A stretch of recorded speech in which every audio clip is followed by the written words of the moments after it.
तुम्हारा अंतःकरण पवित्र है या पापी कैसे जानोगे? क्योंकि बाहर की आंखें दुनिया को देखती हैं, लेकिन आत्मा को देखने के लिए अंतःकरण की आंखें चाहिए। और वो आंखें तब खुलती हैं जब हम भगवान के चरणों में सिर झुकाकर नाम जपते हैं। लेकिन बच्चा, अगर तुम्हारा अंतःकरण पापों से ढका हुआ है तो तुम लाख जप कर लो, लाख पूजा कर लो, उसका असर नहीं होगा।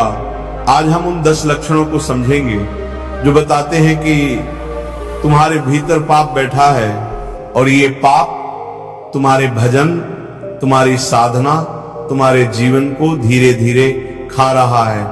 पहला लक्षण, चोरी का स्वभाव।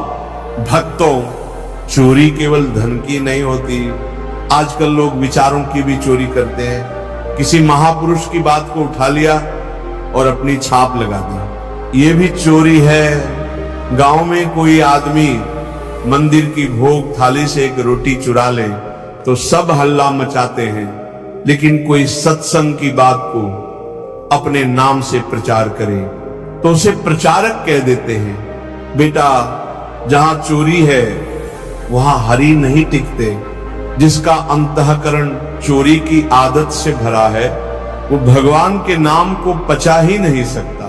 दूसरा लक्षण, हिंसा का संस्कार।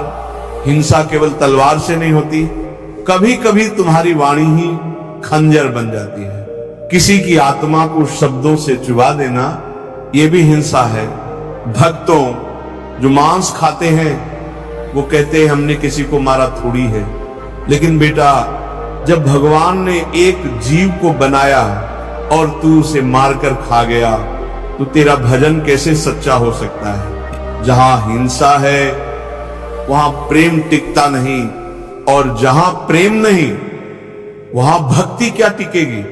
तीसरा लक्षण, परस्त्री में विकारपूर्ण दृष्टि। सज्जनों, आज समाज इसी पाप से डूब रहा है। पराई स्त्री को देखकर गंदी दृष्टि रखना, उस पर अशुद्ध भाव लाना, ये अंतःकरण को नष्ट कर देता है। जहां काम है वहां राम नहीं। जिसकी दृष्टि हर स्त्री में भोग देखती है उसका भगवान के योग्य नहीं रह जाता। गांव के कुएं में अगर एक कुत्ता गिर जाए तो वो पानी भी कोई नहीं पीता। तो सोचो, अगर मन का कुआं काम विकार से भर गया तो नाम जप कैसे पवित्र रहेगा? चौथा लक्षण, झूठ बोलने की आदत।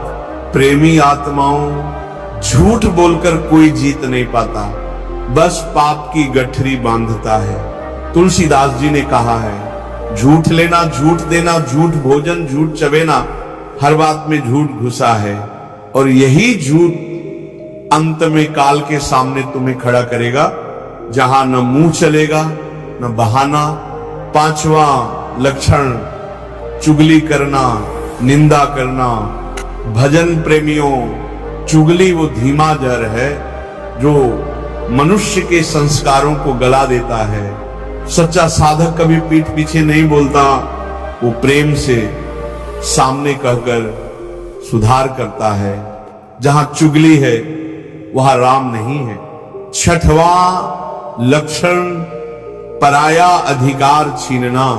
किसी की जमीन, किसी की दुकान या कोई वसीयत अगर छल से अपने नाम करवाई तो समझो पाप भीतर बैठ गया। यहां तक कि अगर कोई मंदिर से भी कुछ चुरा ले तो समझ लेना उसने स्वर्ग का टिकट अपने हाथों फाड़ दिया। सातवां लक्षण, दूसरों का अनिष्ट चाहना।